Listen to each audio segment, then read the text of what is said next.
I'm gonna show you how to create your very own tactic inspired by Johan Cruyff. Not only are we gonna look at 5 key principles of football by this Dutch legend, I'm also gonna show you 2 example tactics to illustrate how you can translate these tactics into Football Manager.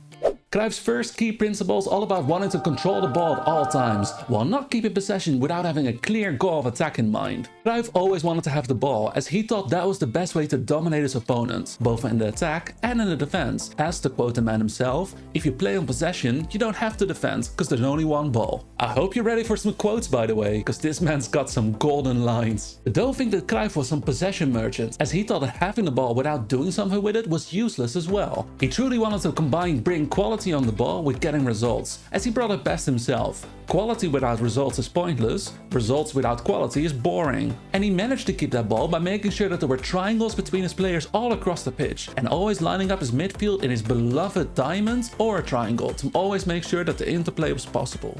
On to principle number 2, where his love for total football comes in the form of a heavy reliance on his players' mobility and swapping positions. Cruyff believed in the power of fluidity, always asking his players to move out of their position, swap between each other and create chaos for the opposition defense. Especially in a time where football was dominated by clearly defined and limiting roles, this constant movement was a hell to defend against, and still is for the defenders of today.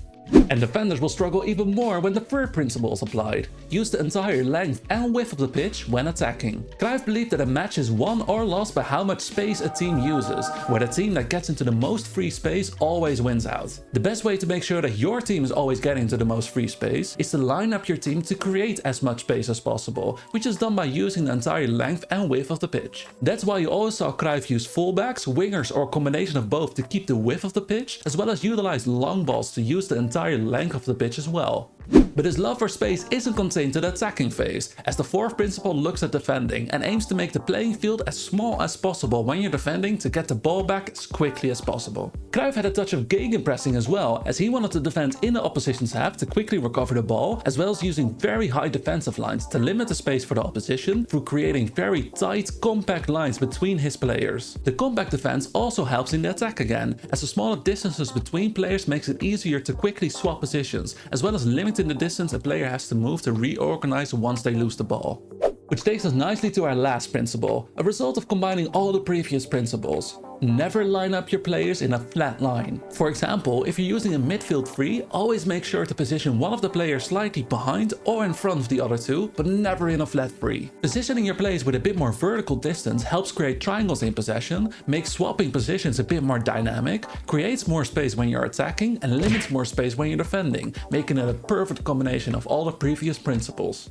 Now that we know how Cruyff wanted to play football, let's look at 2 example tactics to see how we can translate this to Football Manager. The first tactic is an adaptation of how Cruyff used to play while managing Barcelona in a, how do you call this, a 3-3-3-1 formation? The main strength of this tactic lies in its midfield diamond, creating a ton of triangles between each other and with the other players on the field. Even our defensive line will create triangles, as our middle centre back will play slightly deeper to prevent a flat line of players. We're also using wide players combined with a wide attacking style to make sure to use the entire width of the pitch, as well as explicitly not using shorter passing to make sure to use the entire length of the pitch as well, with some more direct passes from the defense to the attack. And out of possession, we want to limit space and get the ball back quickly, so we'll counter press, use very high lines, we'll press a lot and we'll get stuck in, as well as trapping them to the outside to limit space in the central areas. But this is certainly not the only way to play the Cruyff style. Let's look at tactic number 2.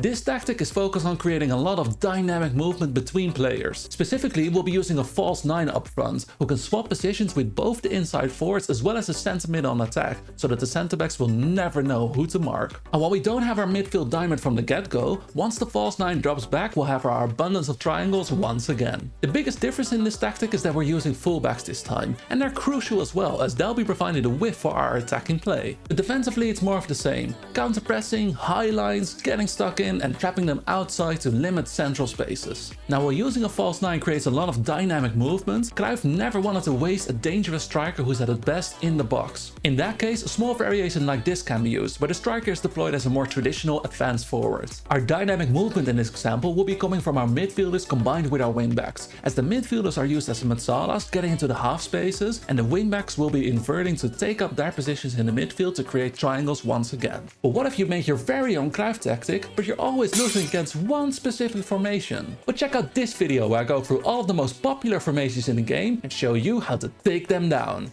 I'll see you on the next video.